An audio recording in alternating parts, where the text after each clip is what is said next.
Entonces vamos a comenzar con el tema de shock, viendo primeramente cuáles son los objetivos de la clase. Identificar las cuatro categorías principales de shock, discutir los objetivos de la reanimación en shock, identificar los principios generales del manejo, ver el manejo con vasoactivos y ver el manejo con hemoderivados. Asimismo, ver el manejo actual del diagnóstico terapéutico.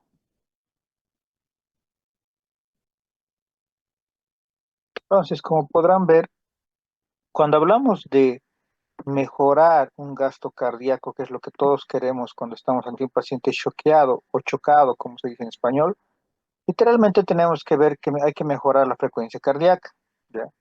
Pero también un punto trascendental que muchos se dan cuenta es justamente que tenemos que mejorar el volumen sistólico. Y el volumen sistólico como tal, que son los ml por latido, se va a mejorar solo si mejoramos la precarga, la contractilidad y la poscarga. La precarga, obviamente, habría que darle el volumen, ¿no? El volumen requerido y necesario, tanto cristaloides como coloides. Habría que mejorar el inocronobarotropismo, que haría referencia a la contractilidad cardíaca. Y habría que mejorar la poscarga, que vendría a ser justamente la asistencia vascular sistémica, ¿no? O sea, generar que haya vasoconstricción periférica. Esos tres detalles, si los mejoramos, vamos a tener un gasto cardíaco litros minuto aumentado, mejorado. Estos tres son entonces nuestro objetivo final, ¿no? Para cuando empecemos a dar manejo. En ese tenor, como estarán viendo, dentro del marco de la CLS, ATLS, FCSS, estamos ya en la C. Ahora, ya hemos visto la anterior en la primera etapa, en la primera semana, hemos visto la animación inicial, hemos hablado algo de líquidos, pero hoy día lo vamos a profundizar muy bien, y los biomarcadores, que es lo que nos falta. Este es el caso clínico que lo van a realizar ustedes, ¿ya? Y vamos a hacer lo siguiente. Sáquenle un screenshot a este caso. Este es el caso clínico número 3 que van a tener para entregarlo hasta, hoy día estamos martes, hasta el día jueves a medianoche. ¿Ya? Entonces, ¿qué información requiere usted para identificar si el paciente tiene shock? La primera pregunta, léanlo bien, analícenlo bien y con todo lo que vamos a avanzar hoy día, ustedes tendrían que decir si necesitan algún dato más, ¿qué dato sería? Si quieren repetir un laboratorio, si quieren repetir una exploración física, pero ¿qué quieren hacer o qué necesitan hacer para saber si el paciente está o no está en shock? Segunda pregunta, ¿qué intervenciones iniciales realizaría para estabilizar al paciente? Y tercera, que se ha cortado en la diapositiva, la tercera pregunta será todos los diagnósticos que el paciente tenía. El manejo lo van a hacer por minutos y lo van a hacer del minuto 0 al minuto 5, ¿ya? El manejo lo van a hacer por minutos hasta el minuto 5. Sería en total 6 por 5, perdón, 6 por 4, 24 indicaciones.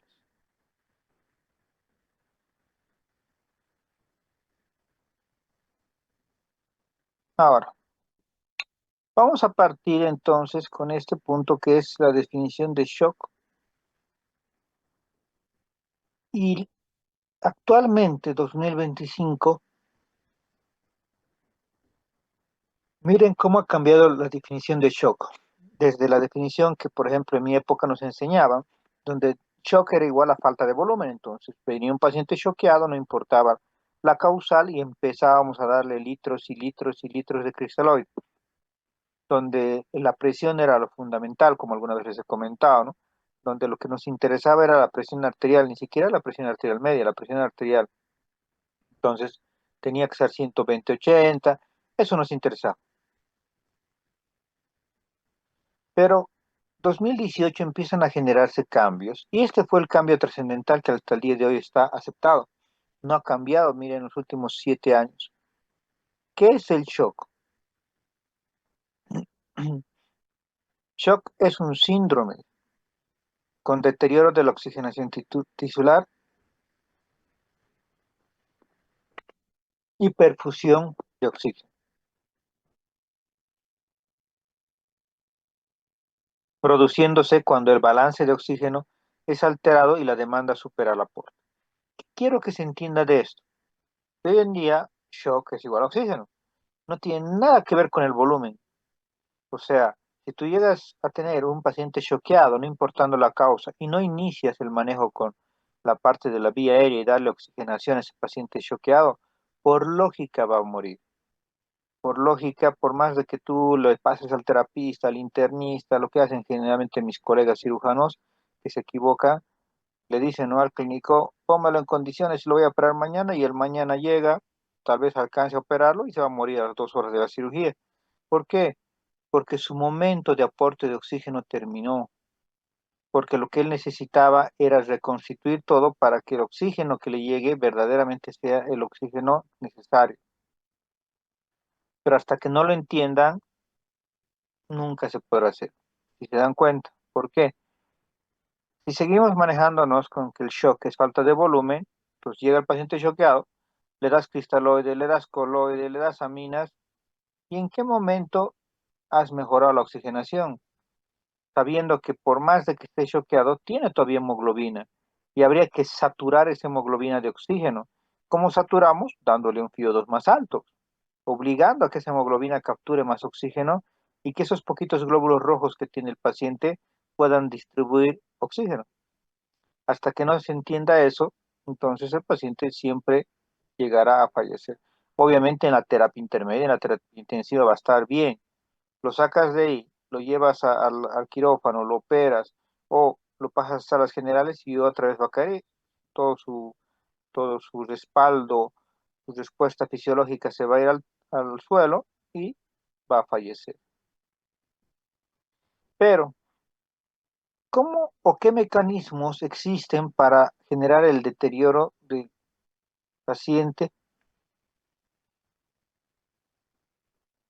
y que llegues a tener un shock? Hay tres mecanismos que generan esto. El primer mecanismo es la disminución absoluta o relativa en el aporte de oxígeno sistémico.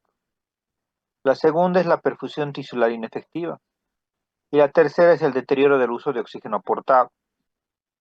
El primer punto se altera con un gasto cardíaco inapropiado, bajo contenido de oxígeno en sangre. El segundo punto se altera con una mala distribución del flujo sanguíneo o presión de perfusión inadecuada. Y el tercer punto se altera con una disfunción celular o mitocondrial. Pues ya está dicho cómo va a llegar ese paciente choqueado a tener una alteración sistémica y fallecer por falta de oxígeno, no por falta de volumen. Y en eso surge este punto que se dice, por lo que su manejo debe orientarse hacia la corrección de la oxigenación tisular y la hipoperfusión. En otras palabras, shock será igual a manejo de oxígeno adecuado.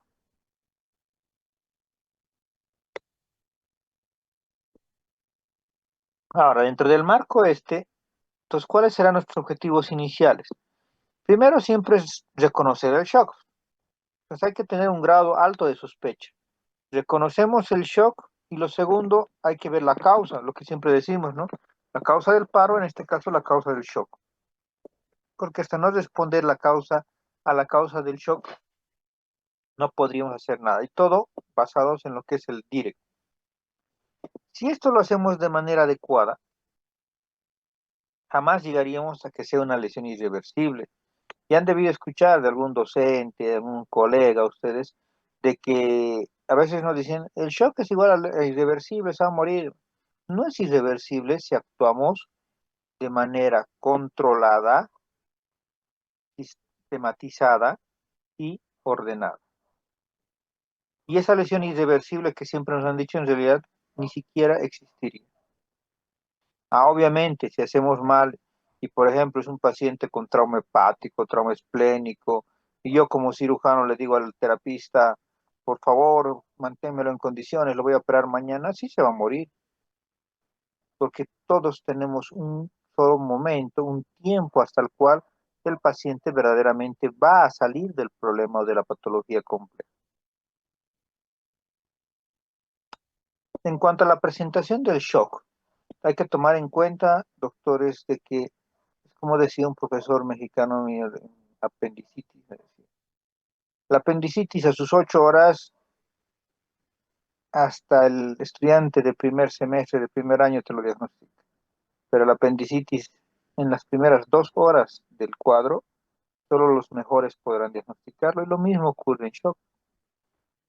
Al inicio es una clínica muy sutil, tiene confusión leve y taquicardia, cualquier cosa te puede dar eso. Obviamente ya cuando ha pasado horas, se ha establecido el shock, entonces es fácilmente identificable, está choqueado y está en anuria. Entonces el shock como tal puede ser la manifestación inicial de una condición subyacente, puede desarrollarse a medida que la condición progresa. Empero, cualquier paciente lesionado que esté frío y taquicárdico debe considerarse en estado de shock. Se requiere de un fuerte índice de sospecha. Siempre todo paciente que llega a la guardia con datos de trauma o que no sepas qué ha pasado por el centro de la calle, es igual a trauma, siempre hasta demostrar lo contrario, y que ese paciente tenga algún dato de shock, como ser que esté frío, en hipotermia o esté pálido, eso es igual a shock. La hipoperfusión como tal puede causar hipotensión, alteración del estado mental, oligonuria y otras alteraciones orgánicas. Se asocia a un grado de respuesta inflamatoria y los efectos directos e indirectos que pueden verse en el paciente son acidosis o acidemia metabólica, alteración del BUN, creatinina alterada, bilirrubinas alterada, transaminasas y coagulación, alteración de la coagulación. Y ahora comenzamos con los famosos biomarcadores. Y aquí quiero que me entiendan muy bien. Los biomarcadores que se han creado o que funcionan al día de hoy son varios, pero vamos a ver que el mejor de todos siempre va a ser el lactato, ¿ya? Hoy en día, por más de que siguen saliendo artículos, pero que no son buenos, no tienen ni validación, descriptivos en su mayoría, dicen el lactato no es bueno porque ahorita yo les hago correr a todos ustedes, una cuadra por lo menos, o caminan 1 kilómetro, ahí va a haber desgaste muscular, ¿no? Varias células musculares van a morir, obvio. Por lógica van a tener acidosis láctica. ¿Por qué? Sus músculos van a formar lactato, porque están muriendo células. Eso es lo más lógico, ¿ya? Pero decirles de que el lactato solo se va a aumentar o se va a disparar con un proceso patológico es mentirles. Entonces, estos autores que salen a la palestra y dicen, no, el lactato no sirve para nada, no pidan más lactato, estarían mal. Porque en realidad el lactato, por eso tenemos un gran espacio, si vale el término. Si ustedes me preguntan cuánto es el lactato normal en un paciente, en ustedes, digamos, ahorita que están sanos, es de 0,5 a 2,2. Todos tenemos eso. Por eso es ese amplio rango, si quieren. ¿Por qué? Porque sabemos que todos ustedes pueden ir a hacer deporte, pueden haber estado, no sé, pues trabajando, estar solo parados, inclusive de igual te hace un desgaste. O sea, ninguno de ustedes tendría por qué estar, por más que estén muy sanos y bien cuidados, tendrían que tener un lactato de 0,5, sería bien raro, ¿no? Por más que ahorita estén, qué sé yo, escuchando la clase desde su cama, todo bien descansados, no tendrían por qué tener 0,5, porque ha habido un desgaste. Entonces, por eso se dice que es de 0,5 hasta 2,2, ¿ya? Entonces, de 2,2 para arriba, es obvio que sí ya es un lactato muy exagerado en cualquier cuerpo humano, por lo cual ahí decimos, sí, hay lactato, por decirlo así, fisiológico, y hay un lactato patológico, y el patológico es el que nos interesa, ¿no? A partir de 2,2 decimos, sí, es un lactato patológico que nos está generando complicaciones, ¿ya? Y a eso surge este punto que siempre les comento. Ya debe ser como 10 a 12 años, en el Congreso Mundial que hubo en Chile al respecto de sepsis, sí, ya debe ser 12 años antes del 2015, que fue el consenso, el tercer consenso, justo a un chileno famoso, terapista, Le dicen que del tema del lactato, que en esos momentos recién estaba entrando en boga. Entonces expone y toda su propia gente chilena, para que vean que no es porque seamos bolivianos y aquí nuestro sistema de salud es malo, no, en todos los países latinos es malo, pero no es en todo lugar, más que en las metrópolis, un buen sistema, ¿no? Entonces se para un chileno y le dice, doctor, bonito el discurso, pero no tengo lactato, estoy atendiendo yo en primer nivel, ¿qué hago? ¿Cómo sé que mi paciente está mal? Y en eso el profesor dice algo muy interesante, la mejor respuesta que cualquiera de nosotros no esperaba escuchar. Pero sácale el lactato a los pobres. Y lo publica así años después un artículo. El llenado capilar como lactato a los pobres. Ahora sí voy a compartir otra imagen, otra diapositiva para que me entiendan eso. Entonces vamos a ver hoy día biomarcadores. Aquí se los anoté ayer para los colegas de ustedes de la tarde.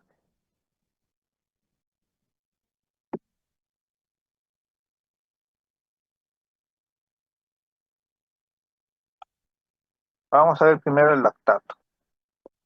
Ahora, el lactato, doctor, es parte de la siguiente idea. Hay dos tipos, ¿ya? Todos ustedes han rotado en distintos hospitales, me han dicho cuando los conocí. Especialmente aquellos que han rotado en tercer nivel, se van a acordar que hay un lactato cuantitativo y hay un lactato cualitativo. El mejor, por lógica, va a ser el lactato cuantitativo, ¿ya? El lactato cuantitativo es un laboratorio ideal, si me preguntan, pero ¿qué es lo malo? Que no hay en todo lado, porque es caro, es un equipo caro, ¿ya? El lactato cuantitativo, miren, es lo que les decía, de 0,5 a 2,2 vamos a tener lo normal. Esto. De 2,2 a 4 es el precrítico y mayor a 4 es el crítico. Ahora quiero que me atiendan bien esto porque de esto vamos a hablar todo el tiempo de aquí en adelante, ahora que ya les he enseñado. ¿Qué es un paciente precrítico y qué es un paciente crítico? Entonces muchos dirán que crítico está hemodinámicamente inestable y demás, pero ahora yo les voy a dar un tenor que usamos en la parte legal, por decirlo así, en la parte de auditoría. ¿Ya? Imagínense esto, ahorita yo tengo en mi reloj 8:55, digamos son las 9 de la mañana. Nos llega uno de ustedes con el reporte laboratorial del lactato y me muestran que el lactato está con 3,5 de lactato. ¿Qué significa? Que está el paciente precrítico, ¿ya? ¿Y qué sería el tenor? Y esto les va a servir para su vida futura y para su examen final conmigo. Cada vez que yo les diga que el lactato está en ese rango de precrítico, significa que ustedes, dentro de sus indicaciones o órdenes médicas, deberían de pedir, ¿qué cosa? Equipo para intubación y deberían pedir que se los alisten aminas vasoactivas. Entonces, de esa manera, ¿qué les estoy diciendo? El precrítico es ese paciente que tiene minutos a un par de horas de vida, pero tenemos que dar esas indicaciones. En cambio, el paciente crítico, también dentro del marco legal, es ese paciente que tiene segundos a minutos de vida. ¿Qué significa? Que si yo veo que ustedes les ha llegado a las 9 de la mañana el laboratorio y es un laboratorio en el cual está crítico el paciente, entonces lo que yo esperaría de ustedes es, denme un segundito por favor, llamando de rato.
Perdón.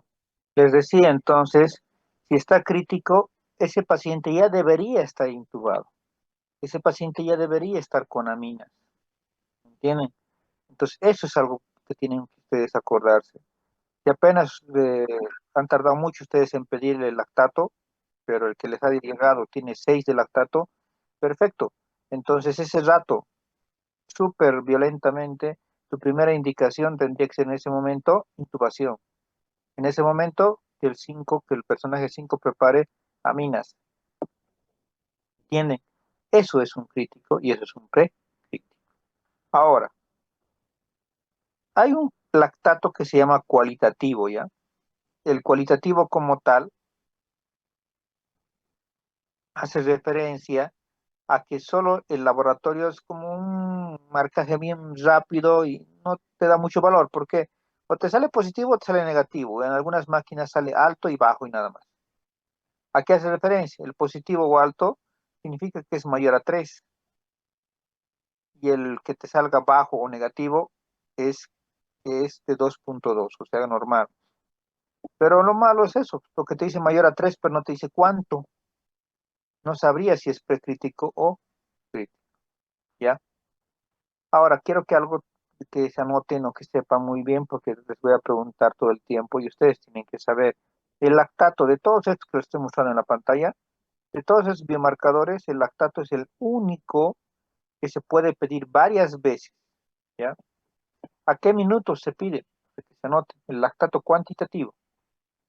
El lactato cuantitativo se puede pedir al minuto cero, o se debe pedir en todo caso al minuto cero, al minuto uno, minuto 3, minuto 5, minuto 7, minuto 10, minuto 15, minuto 30, a la hora, 2 horas, 12 horas, 24 y 48 horas. Son 13 lactatos que deberían de pedir. Otra vez les voy a volver a repetir. Minuto cero, minuto uno, minuto 3, minuto 5, minuto 7, minuto 10, minuto 15, minuto 30, ahora 2 horas, 12 horas, 24 horas y 48 horas.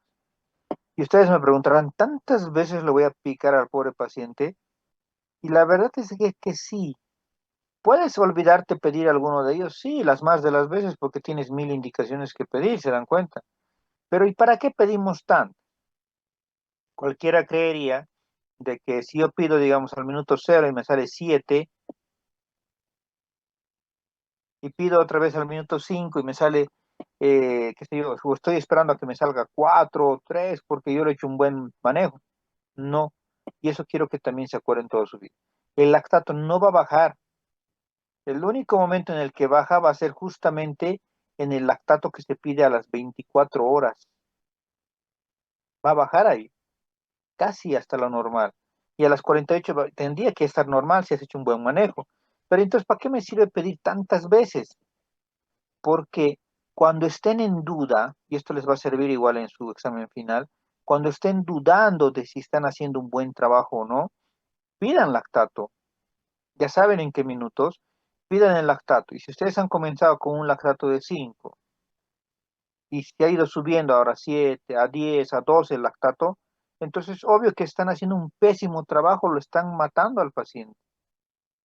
Versus que si ustedes le han pedido lactato y ese lactato han empezado con un lactato de 5 y se ha subido un poquito a 5.2, 5.3 y ahí se ha mantenido y los siguientes lactatos les ha salido igual 5.3, 5.3, 5.3, qué excelentes médicos son, porque le han dado el manejo adecuado al paciente. O sea, no esperamos a que baje, esperamos a que se mantenga. Eso es lo único que se tiene que hacer. ¿Se ha entendido, doctores? Pregunten, porque esto es la parte más fundamental. El lactato es lo que más van a hacer y si se van al extranjero a hacer residencia y demás, eso es lo único que les van a pedir. Lo demás que ahorita les voy a enseñar ya no se usa tanto como se quisiera en otros países. ¿Dudas, preguntas de esa parte? Pues yo les voy a preguntar. A ver, doctora Cintia Quise, ¿está? Sí, doctor, buenos días. Doc, Buenos días, doctor. ahora sí te escucho. A Perdón. ver, dime, ¿en qué minutos se pide el lactato Se, cuantitativo? se piden el minuto cero, minuto uno, minuto 3, minuto 5, minuto 7, minuto 10, minuto 15, minuto 30, a la primera hora, a las 2 horas, a las 12, a las 24 y a las 48 horas. Perfecto. ¿Y en cuál hay cambios y en cuál verdaderamente ya está bajo? Hay cambios a las 24 horas, ¿Y en cuál ya estaría normal? ¿O tendría que ser normal? a las 48 48 horas. horas, ¿No? sí. Perfecto. Bueno, vamos a seguir viendo ahora otros. Este otro es el delta CO2, el que está aquí abajo. Este lo he puesto en negro. El delta CO2, doctores, y esto les ha ido a pasar a ustedes, a mí me pasaba cuando yo era interno, que mis colegas cuando sacaban, los otros internos cuando sacaban gasometría se equivocaban pues, todo el tiempo y sacaban venosa. Y el residente les castigaba por semanas, a veces meses. ¿Por qué? Porque se enojaban. Hoy en día, ver a un colega que se enoje porque alguien te lo ha sacado una gasometría venosa sería un sacrilegio. Solo aquel que no sabe se enoja de aquello. Cuando yo pido gasometría y me sacan hasta el residente se equivoca y saca una gasometría venosa, yo digo, perfecto, ya tienes la gasometría venosa. Ahora yo voy a sacar la gasometría arterial, ¿ya? ¿Qué significa? El delta del CO2 usa dos gasometrías. Usa la presión parcial del CO2 venoso y le resta menos la presión parcial del CO2 arterial. Entonces necesito dos gasometrías, la gasometría venosa y la arterial. Restamos y si me sale 6 es normal. Si me sale mayor a 6 es un paciente crítico, ¿ya? Ahora, por sueltos o por separado, esas dos gasometrías que hemos tomado también me van a servir. La gasometría arterial, como ven en este que está con líneas verdes, hablamos del exceso de bases, ¿ya? El EBEF que van a encontrar en algunos gasómetros. Ese exceso de bases nos ayuda bien rápido y violento a saber qué tiene tu paciente. ¿En qué sentido? Si es crítico o no es crítico. Lo normal es que esté entre más 3 a menos 3. Precrítico es cuando está entre menos 3 a menos 8. Y crítico cuando es menor a menos 8. ¿Ya? Y de la gasometría venosa, eso es de la arterial, y de la venosa se los he puesto esto en guindo, en líneas guindas, que se dice la saturación venosa de oxígeno, ¿ya? Cuando es menor a 65. Los que sacaron esto fueron los brasileños, los de la USP. Primero publicaron con 75, pero la última que sacaron en su última edición, hace, debe ser unos meses nomás, octubre, noviembre del año pasado salió su último libro. Entonces bajaron más. Menor a 65 es crítico. Hasta hace 5 años era menor a 75, era crítico, ¿ya? ¿Y cuál será el famoso lactato de los pobres? El que está aquí en celeste que se los puse. El llenado capilar también puede decirte si es normal, precrítico o crítico. ¿Ya? Y esto es lo más barato, literalmente, porque solo es clínica, ¿no? Le agarras su dedo, ¿no? Apretas y lo sueltas. Llenado capilar, cuando el llenado capilar es de 3 segundos, ¿se acuerdan? O menor a 3 es normal. Cuando el llenado capilar es de 3 a 5 segundos, se llama precrítico. Y cuando el llenado capilar va mayor a 5 segundos es crítico. ¿Qué significa todo esto? Que les he enseñado en este momento 6 formas de medir a un paciente, ¿ya? Y ustedes tienen que usar cualquiera de ellos. Ahora vamos a volver a las diapositivas de hace rato.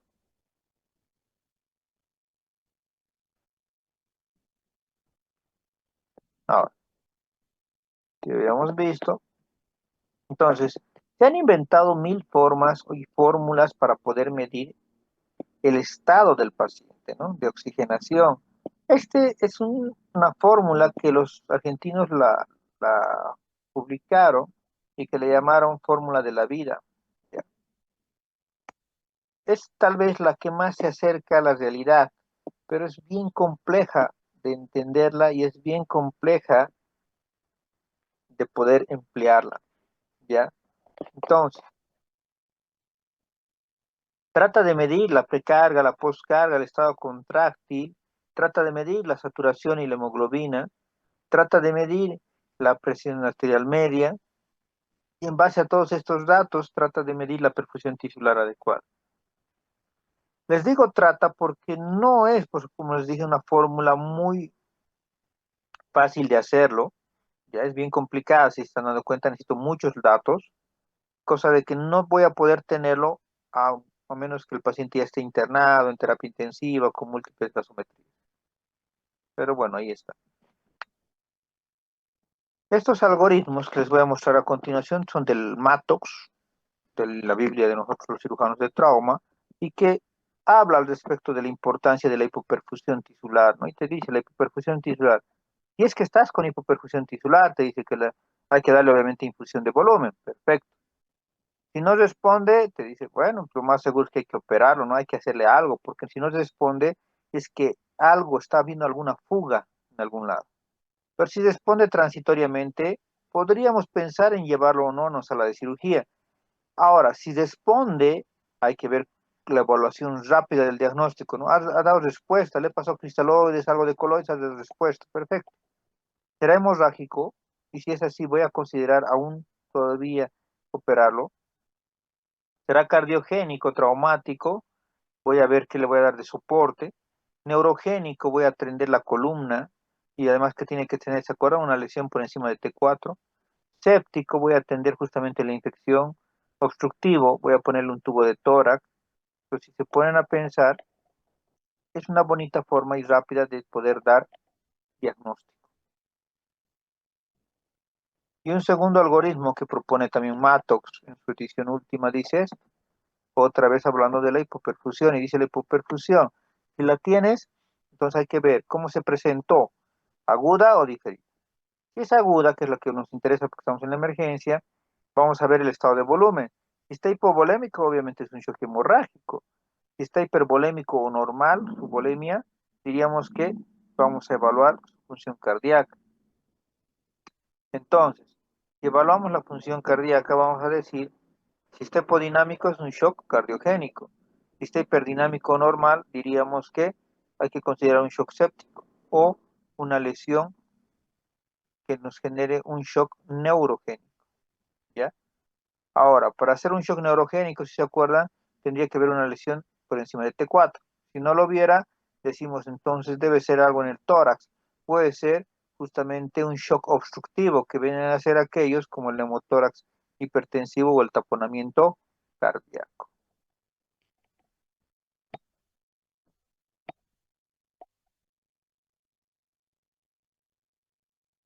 Y esto es lo que les decía de la hipoperfusión, cómo medirlo, ¿no? Que lo que hemos repasado en esta otra diapositiva.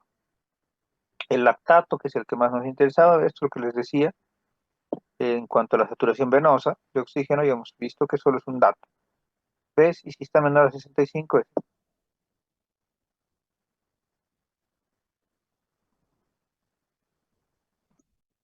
El lactato como tal, ya les he hablado todo esto, pero lo que me interesa, quiero que vean esta imagen, esta gráfica.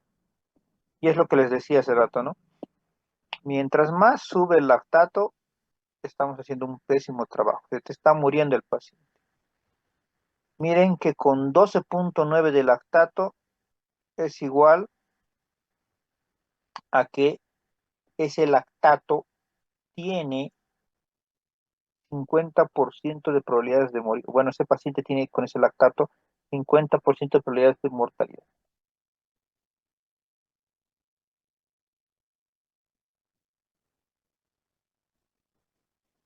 ¿Entienden?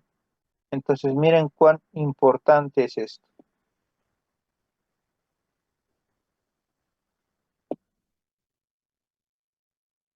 Entonces, miren la importancia del lactato. Cuanto más alto, más mortalidad. Entonces, a ese dato hay que tomarlo en cuenta.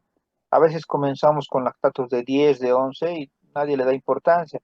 Tiene una mortalidad alta, hasta inclusive para hablar a la familia y decirle, mire, el paciente, este sí tiene una probabilidad de que se va a morir. ¿Y de qué te va a servir hacer todo? Y si no le has dicho nada a la familia, se muere a los 3, 5 minutos y bueno, te van a hacer hasta procesos porque no le has dicho nunca a la familia que sí estaba mal. Otra forma de medir es esta que les había mencionado, ¿no? El exceso de bases. Miren, mientras más negativo está, igual tiene mayor mortalidad. Cuando tiene una negatividad que es menos de 11,8, entonces hablamos de que el exceso de bases, entonces, genera menor a, o sea, mientras más negativo en todo caso, mientras más negativo tiene más tendencia a morir el paciente, ¿no? Su mortalidad es alta. Entonces, de menos 11,8 a más bajito todavía, menos 12, menos 13, menos 14, su mortalidad ya es del 50%. Y es casi del 100% cuando está con menos 22. Entonces, ese dato también es importante, ¿ya? El delta CO2 que les comentaba, inventado por el Hospital ABC de México, lo que les decía, ¿no? La presión parcial venosa de CO2 menos la presión arterial de CO2. Si te sale esa resta menor a 6, está normal. Si es mayor a 6, es paciente crítico.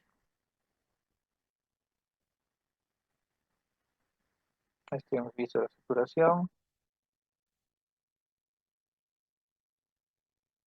Esto de acá que les encanta a muchos colegas pedir, yo no lo pido hace más de 10 años, pero todo el mundo le gusta pedir PCR. El PCR se demostró hace más de 20 años que no tiene una utilidad real, ¿no?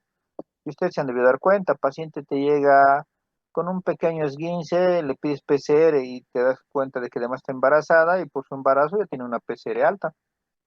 Paciente está estresado, estresada, ansioso, por algo psicológico, le sacas PCR y va a estar elevado. ¿Qué significa? Que el PCR no es un buen marcador porque se altera con varias cosas o ante varias situaciones. En el único que se ha demostrado que tiene un valor aparentemente bueno es en este que les menciono acá.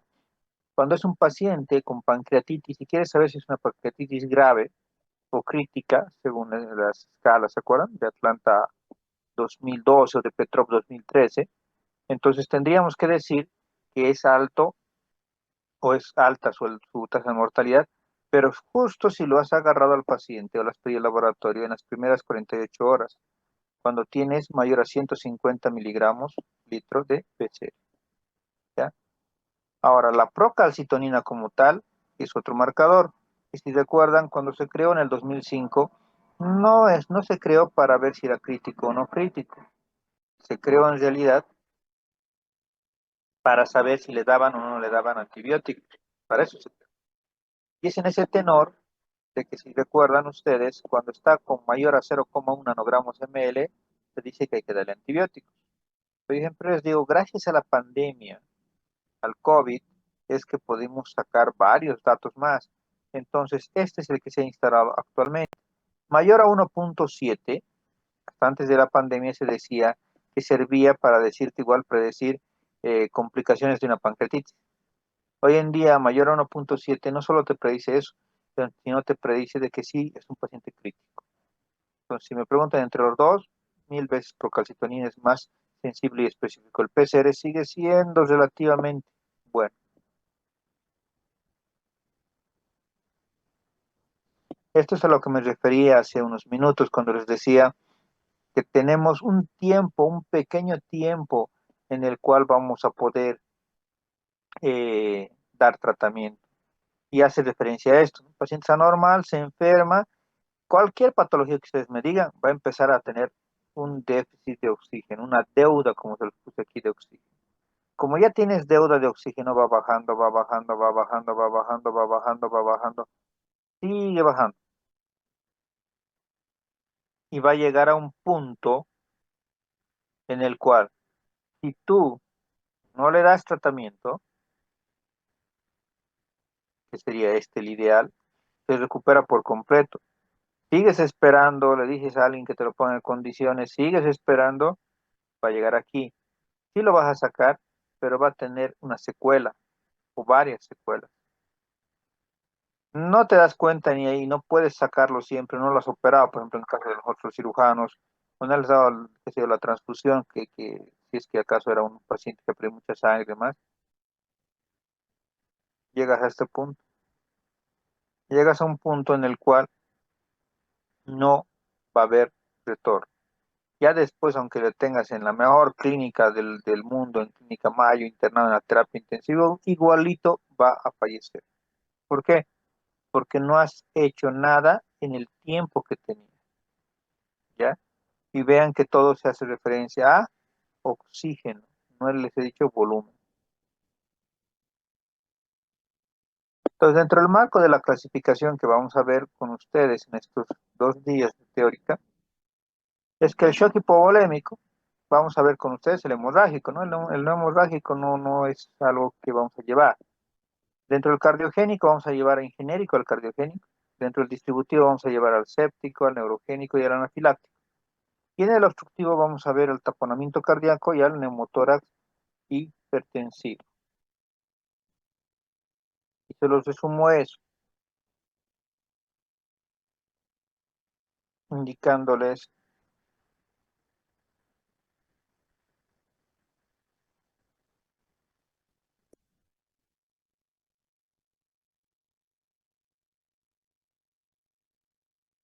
perdón, y les resumo esto diciéndoles de que todo paciente que les llegue a la guardia con trauma, jamás piensen que tiene solo un shock. Mínimo tiene 2 shocks. Y alguna vez ya les comenté, creo que en la primera semana les dije, por ejemplo, está ya descrito en varias líneas, varios lineamientos, varios protocolos, que si el paciente ha estado en un accidente, en un trauma, o sea, en algo que es verdaderamente contaminado, y ha pasado más de 6 horas, ya se considera como un shock séptico. O sea, ya tiene que ser parte del tratamiento este hecho de darle antibiótico terapia de amplio espectro, por ejemplo. Bien. Si el paciente tú sabes que ha sufrido una lesión en la columna y parece alta, entonces dale tratamiento. ¿Para qué? Para un shock neurogénico. Si tú ves de que el paciente ha sufrido un golpe directo en el corazón, dale tratamiento para un shock cardiogénico. Si tú ves que el paciente está pálido, pero aparentemente no hay sangrado externo, dale tratamiento para un shock hipovolémico. ¿Se dan cuenta? Entonces, al final lo importante es eso, que ustedes sepan en su cabeza de decir, este paciente está choqueado, pero es un accidente de tránsito, entonces puede ser esto, puede ser esto, pueden ser varias las causales.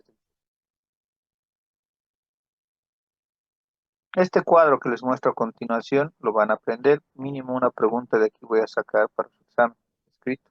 Ya, tienen que saber qué hace este cuadro. Miren que en base a la frecuencia cardíaca, al gasto cardíaco, a la presión, a las presiones de llenado ventricular, a la resistencia vascular sistémica, a la presión de pulso y a la relación entre la saturación venosa de oxígeno dividida con la saturación central venosa de oxígeno, vamos a poder decir si es un shock cardiogénico, hipovolémico, distributivo u obstructivo. ¿Entienden? Entonces vean que sí hay un tenor de cómo saber aparentemente ante qué tipo de shock estás, ¿ya? Y nos va a servir, sí, porque si bien todos los shocks van a ir viendo que los tratamos de manejar similar, ¿ya? Pero hay cositas que cada shock tiene en particular, y eso lo vamos a ver la última clase que sería mañana, la última clase teórica. Entonces el manejo, si yo les preguntara dentro del manejo, ¿cuál es el objetivo general del manejo del shock? Es este, mejorar el aporte o el uso de oxígeno para prevenir la lesión celular u orgánica.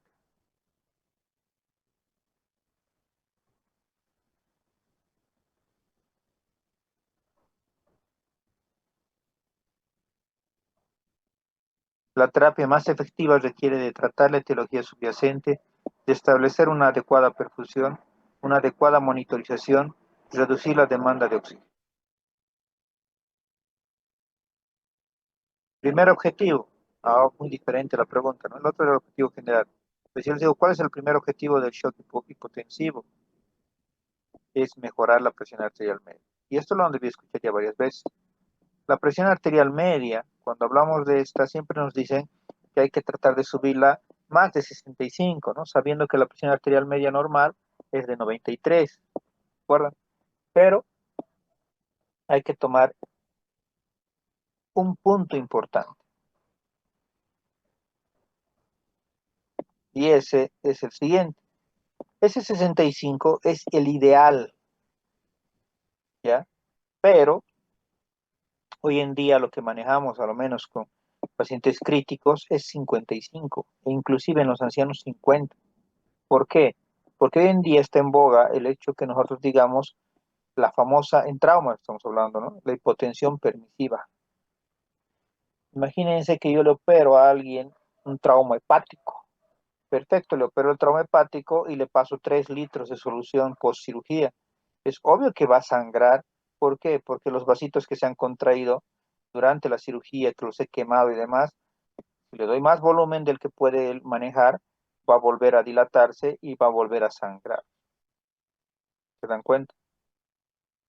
Entonces la importancia gira en eso. Que ustedes vean que allá no se habla de 65, sino 55.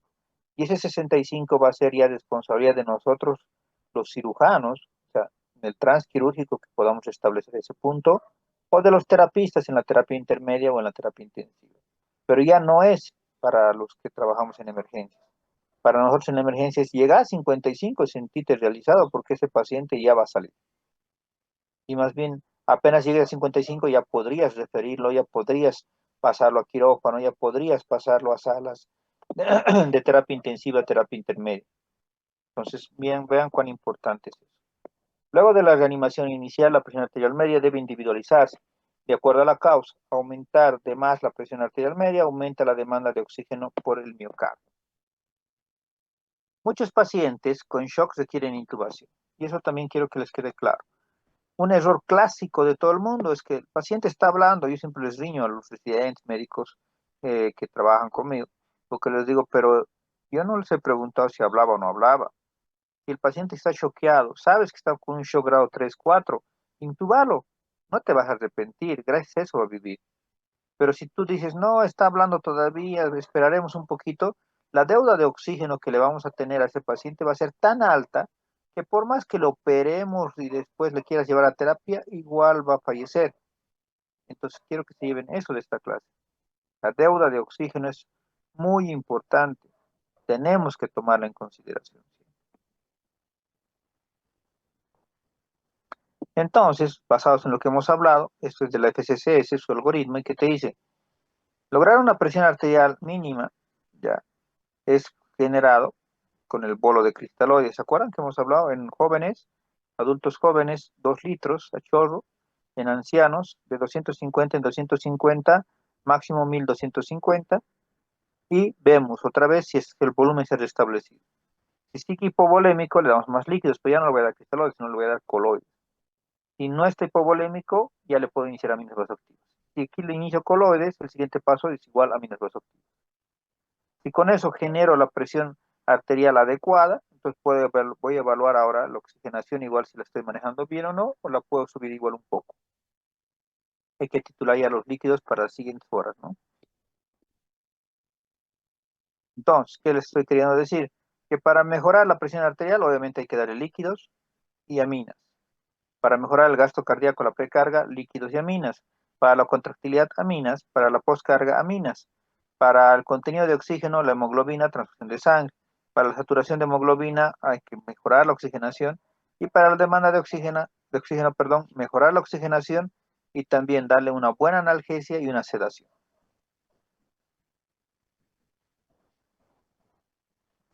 Si ya sabemos cuál es el primer objetivo, que es la PAM, ¿cuál sería el siguiente objetivo?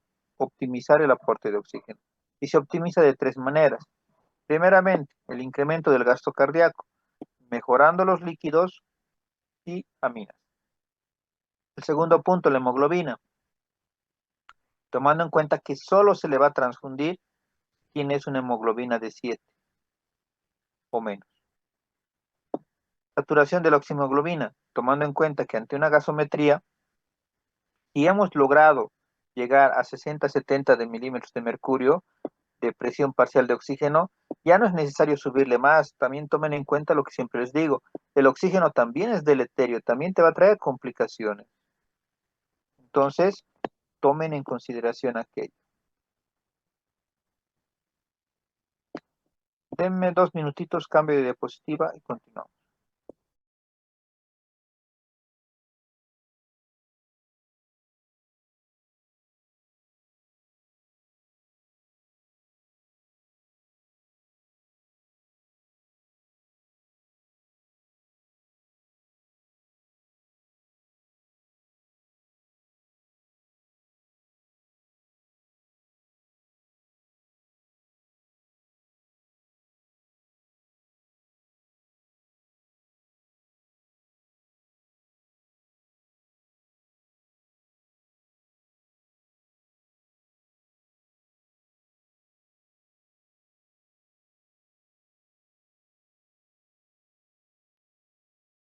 Ya, ahora sí.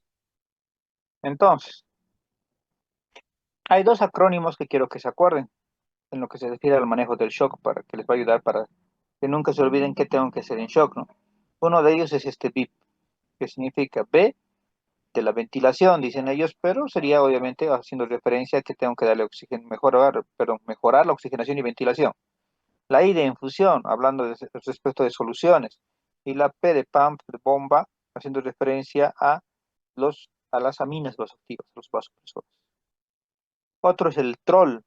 El troll hace referencia igual a T, que es el tipo de fluidos, la R es del rate, el líquido en infusión, a cuánto le voy a poner goteo y demás, la O, el objetivo clínico, hasta qué punto quiero llegar, y la L, los límites, ¿no? Seguros, como han visto la PAM, han visto la hemoglobina, han visto la oximoglobina, perdón, la oxigenación, basados en la presión parcial de oxígeno y demás.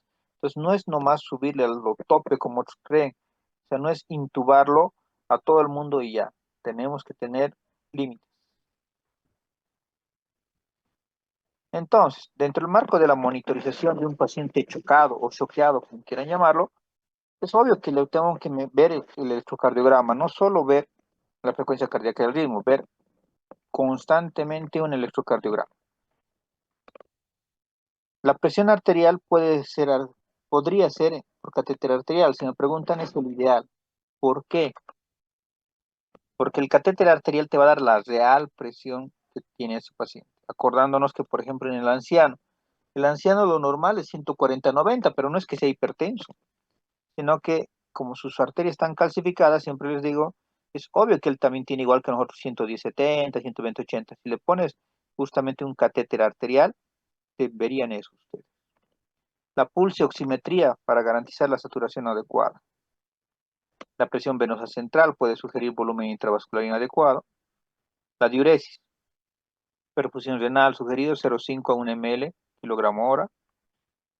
Concentraciones de lactato y de la acidosis también hay que monitorizar.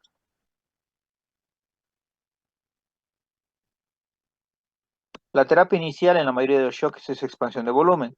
El ATLS en su 10ª edición dice que hay que dar 1 litro hasta 1,5 litros. El Matox sigue saliendo con 2 litros. Yo le hago caso más a un libro más profundo como es el Matox, así que yo sigo usando los 2 litros en adultos jóvenes, ¿no? También hay que considerar, dicen todas las guías, en un buen examen físico. Por ejemplo, te dicen, las venas yugulares pueden estar colapsadas o distendidas y obviamente el tratamiento será diferenciado en ellos, ¿no? La TLS te habla ya del ácido tranexámico, que esto lo van a leer ustedes para la clase de mañana. Se van a dar cuenta que el ácido tranexámico hoy por hoy es de lo mejor. Miren que el día jueves, el 1 de mayo, en la madrugada operé un trauma hepático y seguía dándome débito sanguíneo, no mucho, pero seguía dando. Entonces el ácido tranexámico van a leerlo, es muy interesante su manejo. 3 días de ácido tranexámico endovenoso y un día que le he pasado por solución para el lavado, ¿no? O sea, por el drenaje le puse de manera local, si quieren, actuado. Ahora ya no da débito. Pienso darle de alta mañana y en un trauma hepático con pérdida de segmento 4A, 4B y trauma de vesícula biliar. O sea, un trauma de los más feos que uno puede llegarle, pero no ha necesitado terapia intensiva ni nada porque manejo yo como les enseño a ustedes. Sí, yo siempre les voy a decir eso. Jamás les voy a enseñar algo que yo haya leído en un libro. Les voy a enseñar algo que yo he leído y que lo he puesto en práctica o que también se ha mejorado con el proceso de dar al paciente en varias ocasiones, ¿no? Entonces, ¿funciona? Sí funciona. Esto ya hemos hablado, ¿se acuerdan? En la primera semana, ¿no? Entre qué le doy, pero hoy día lo vamos a complementar. Ya sabemos cuánto se da y cuál es el mejor. Sabemos que el Ringer lactato es el ideal. Por ejemplo, en este paciente que les hablo, de este paciente choqueado por trauma hepático, literalmente es un paciente que solo ha usado Ringer lactato y está perfecto. Pero si yo lo hubiera usado solución fisiológica, es obvio que ese paciente se hubiera complicado y sí hubiera necesitado terapia intensiva. Porque es un paciente, si quieren saberlo, que ha estado 3 días sin ser operado. Entonces yo llego, lo veo, quirófano, lo opero, pero ya sabía a lo que me estaba metiendo porque ya había una gran deuda de oxígeno. ¿Por qué? Porque no se le dio el tratamiento inmediato. Entonces, a eso quiero que se ubiquen ustedes. Mientras más se tarde en dar el tratamiento adecuado, inmediato, es que ustedes le van a seguir debiendo más y más y más y más oxígeno. Entonces tiene que ser un manejo ideal, casi perfecto del volumen, pero también del oxígeno. Entonces, hablamos que dentro de las soluciones llamadas isotónicas, que todo el mundo cree que son las mejores, por ejemplo, si ustedes le pasan 1 litro de solución fisiológica a un paciente, ya, ahí está su vaso sanguíneo, por lógica va a mejorar la presión hidrostática, ¿no? Mejora la presión hidrostática. Esto está escrito por las eminencias en líquidos que son Self y Semler. Entonces, posterior a 15 minutos, miren cuánto del litro se ha quedado. De los 1000 ml, apenas 180 ml se queda dentro del vaso. El restante, ya sabemos por qué razones, ¿se acuerdan? Por la inmunomodulación y demás, va a salirse al intersticio. Lo estás encharcando. Miren, 820 ml se va a salir. Y lo malo es de que eso que va a salir afuera va a generar alteraciones dentro de ellas, mayor acidosis, por el famoso diferencial de iones fuertes y por la inmunomodulación y la hipercloремia misma, ¿no? Otro isotónico es la dextrosa al 5%, que sabemos que igual vamos a mejorar la presión hidrostática. 10 a 15 minutos después en el crítico, miren cuánto se queda menos todavía, 72 ml. Y el restante, 328 ml, se va al intersticio.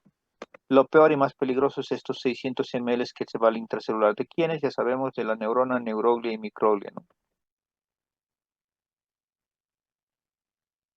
Hipotónicas, perdón, el Ringer lactato. Le pasas 1 litro, aumenta justamente el volumen, aumenta lo que es la presión hidrostática, tiene 180 ml, se quedan, pero 820 ml del intersticio, que es lo que queríamos. Antes se creía que más bien nos alteraba todo, hoy en día, más bien desde el 2018 se sabe lo que siempre les digo. El lactato se va a convertir en piruvato y el piruvato en bicarbonato, que es lo ideal. ¿Y qué pasará con los hipertónicas? Aemacel, gelofusina, albúmina. Mejoramos la presión hidrostática, ya. Pasan minutos, 10, 15 minutos y se mantiene ahí adentro. Vean la importancia de usar cristaloides, le doy volumen, coloides, retengo el volumen, aminas, mejoro la distribución de ese volumen. Pero, tampoco les mentiría, genera complicaciones, sí, pero riesgo-beneficio hoy en día es mejor que te genere una injuria renal que ya sabías que le iba a tener, a que no lo puedas sacar al paciente. De esos tres, las que usamos en emergencia, si se acuerdan, son Aemacel y Gilofuscin. La albúmina se descartó por completo. La albúmina la usamos, yo la uso bastante, pero la uso en salas. No la usen en emergencia. Va muy mal. Sí te va a generar una injuria renal, pero una 2, 3, no lo vas a sacar después, por si acaso. Pero la Aemacel Gilofuscin sí, te va a generar una injuria renal, pero una AKIN 1, un AKIN 2, que al final sí se puede salir, ¿ya? Jugándonos con furo después, sale, mejora bastante. Entonces, les decía, la TLS dice inclusive hasta más de 1.5 puede dar mortalidad falso. El Matox se ha hecho experimentos más grandes y dice que no, hasta 2 litros puede. El ATLS te dice que solo debería darse no dice fisiológico, dice cristaloides en genérico. El Matox dice ringe lactato. Pues algunos de ustedes que me conocen ya han debido ver que cuando yo manejo pacientes, sí cumplo eso, jamás en mi vida doy fisiológico. El Hospital ABC de México sacó esta fórmula que es el diferencial de iones fuertes. ¿Qué es esto? Sumas y restas, ¿no? 154, el sodio es positivo, el cloro es negativo. Restas y sale cero. Mientras más esté cercano al cero, esta resta, el pH va a disminuir más rápido. Por eso también es otra de las causales de que no se debe usar solución fisiológica, solución salina. El diferencial de iones fuertes de zinc lactato es 28, porque tiene sodio de 31, potasio de 4, calcio de 5, y le restas de cloro 112 y te sale 28. Y es fácil de acordarse porque también en nuestro zinc lactato de acá de Bolivia también tiene 28 equivalentes de lactato. Así yo me acuerdo porque es un dato bien fácil de acordarse. Y su DIF es de 28. Es muy alejado de cero. En shock cardiogénico, ya sabemos, es igual que en ancianos, los bolos de 250 más, hasta 1250. Y la alta reposición es obvio que te va a dar edema pulmonar, intestinal, síndrome coronario agudo y hemodilución. Este cuadrito que les digo, si otra vez tienen que volverlo a leer, porque igual les voy a preguntar, ahora que estamos llevando shock, igual tienen que saber.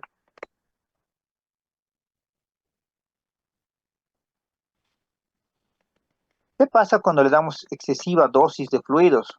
Una resucitación vigorosa con cristaloides. Vamos a hemodiluirlo, pero además de hemodiluirlo, como ya saben ustedes, vamos a alterar la inmunomodulación hemológica porque vamos a hacer poros, la permeabilidad capilar va a aumentar y vamos a encharcar al paciente, ¿no? Y eso va a generarnos una hipotensión recurrente. Ahora, hablando de estas soluciones, las no balanceadas son la solución salina o fisiológica que llaman acá. Las balanceadas son el zinc-lactato, el zinc-acetato y el plasma light.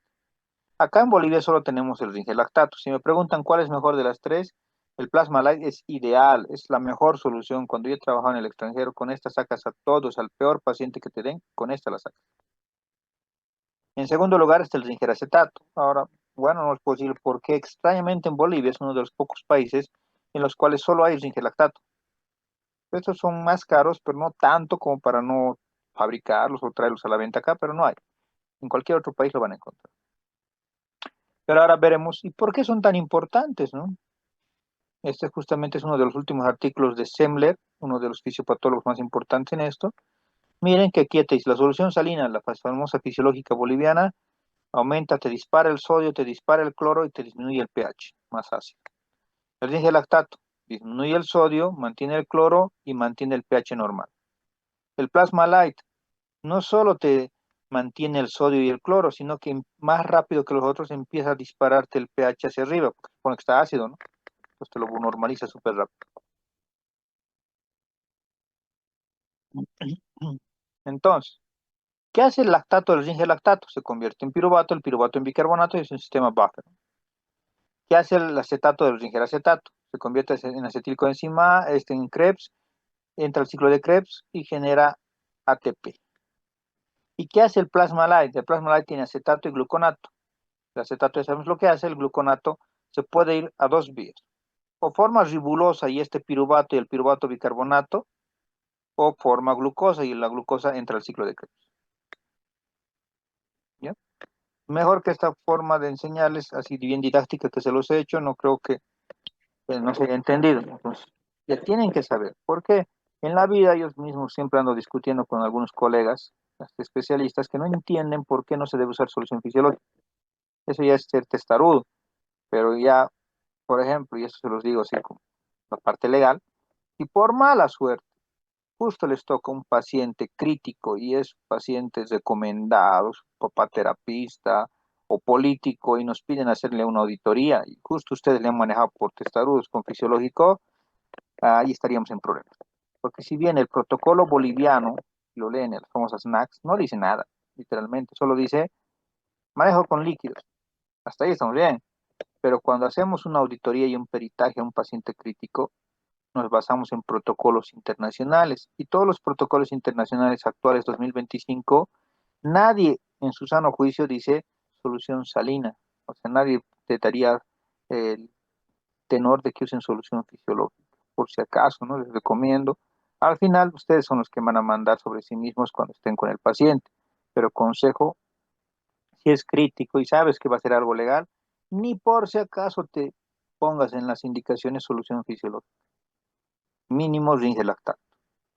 Y van a ver, primero que les va a ayudar porque va a salir, pero segundo, más importante que eso, que si te hacen una auditoría, un peritaje, por lo menos te vas a zafar un poquito del problema. ¿Por qué? Porque darle solución salina lo vas a complicar tú, y está descrito que sí lo vas a complicar tú, y va a ser peor todavía, ¿no? Va a ser más contraproducente hasta en la parte legal. 2018 se abrió todo lo que teníamos que saber al respecto de Self y Semler, que eran los fisiopatólogos más grandes, porque si se acuerdan, hasta ese día, han debido escuchar todos ustedes, todo el mundo se peleaba, que qué es mejor, cristaloide o coloide cristaloide. Yo lo he escuchado toda mi vida de formación de médico. Ya estaba hastiado con eso porque todo el mundo te decía, los docentes mismos, o le das cristaloide o le das coloide. Están mal, porque en todo caso se dan las dos, ¿no ve? Pero bueno, ya. Llega Selfie Semler el 2018 en marzo y publican con ese dibujito en el New England. Miren, publican justo el 1 de marzo del 2018. En el, en el New England publican Matthew Semler y Wesley Self. Ambos fisiopatólogos norteamericanos publican este artículo que dicen cristaloides balanceados, que era el ringe lactato, si quieren saberlo, versus la solución salina, que es el famoso fisiológico boliviano, en pacientes adultos críticos. Veremos lo que han encontrado, bien puntual. Esto han encontrado. En cuanto al cloro, miren cuánto se dispara el cloro con el fisiológico que nosotros usamos, versus el ringe lactato. Miren el bicarbonato, ¿cuánto te lo baja el bicarbonato? La solución salina versus lo mantiene estable el ringe lactato durante el transcurso de días de internación en una terapia, o sea, en pacientes críticos.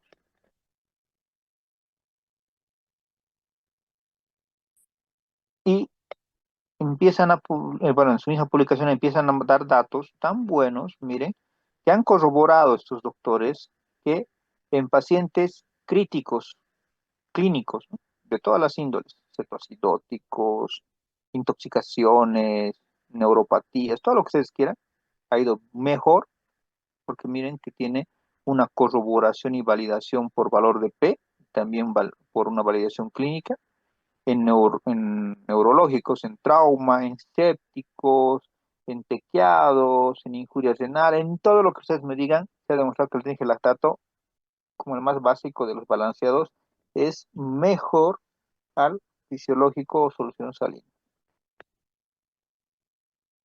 No contentos con eso, al revés, pero ahora Self primero y luego Semler, o sea, los mismos autores, pero al revés, publican ese mismo año, en la misma revista. ¿Y qué pasa en los que no son críticos? En los que estamos internando en salas generales, miren, también en ellos sirve, porque miren el cloro, cómo se comporta en estos pacientes de salas generales. Por darle solución fisiológica se les dispara el cloro. El bicarbonato, ¿cuánto te lo baja? Baja más el bicarbonato que inclusive en los críticos. ¿Se han dado cuenta? Entonces, por estos dos datos es que en mi vida volví a dar yo solución fisiológica. Ni aunque me digan que solo tienen eso, prefiero mandarle a comprar al paciente, porque sé que lo voy a complicar más y después no vamos a saber si es, en el caso mío, por la cirugía o por alguna otra causal, versus por el mal manejo que yo mismo le estaría dando con la solución salina. Y también han sacado igual sus valores y miren, todo se ha corroborado, o sea, no es nada no validado, está totalmente validado este artículo y de aquí surgieron 1000 artículos más al día de hoy. En cuanto a coloides, el Aimacel saben que es alergénico, el Gelofuscin menos alergénico, los coloides como el etalmidón, que es también bueno, pero es el que más injurias renal genera. Al respecto de la famosa albúmina, alguno me dirá, pero yo he usado albúmina o he descargado, qué sé yo. No se usa, productores. Como les dije, a veces también nuestros colegas que nos han formado, no les puedo decir que son buenos o malos, pero a veces no se actualizan. Entonces, miren, este artículo que surgió justamente nos dice, y bien validado, de que se ha complicado todos los pacientes que han usado albúmina como coloide en la emergencia. Por eso es que no se usa. Hoy en día, 2025, no se usa albúmina en la emergencia. ¿Puedes usar la albúmina en salas generales? Sí, porque cuando ya está estable el paciente. Porque miren, se ha demostrado y con buenos valores de P, con buenos intervalos de confianza, bueno, no vamos a entrar en detalle porque tenemos mucha información, pero bueno, se demostró eso. Y aquí vamos a quedar en la parte de los hemocomponentes, ¿ya? Pues mucha información, así que mañana vamos a hablar de todo lo que se refiere a transfusiones y vamos a entrar a aminas vasoactivas. ¿Tuvieran alguna duda, alguna pregunta, algo que quieran preguntar, doctores? ¿Dudas? ¿Nada? Bueno, entonces, no se van a olvidar, estoy recomendando ya varias veces por si me olvido mañana, el día que vengan a su práctica con calculadoras, no les voy a aceptar con celular su examen porque van a hacer la práctica de aminas vasoactivas, ¿ya? Entonces, ese datito, cuidado que se olvide. Bueno, que tengan un buen resto de día. Si no tienen preguntas, nos vemos mañana en su segunda teórica de shock.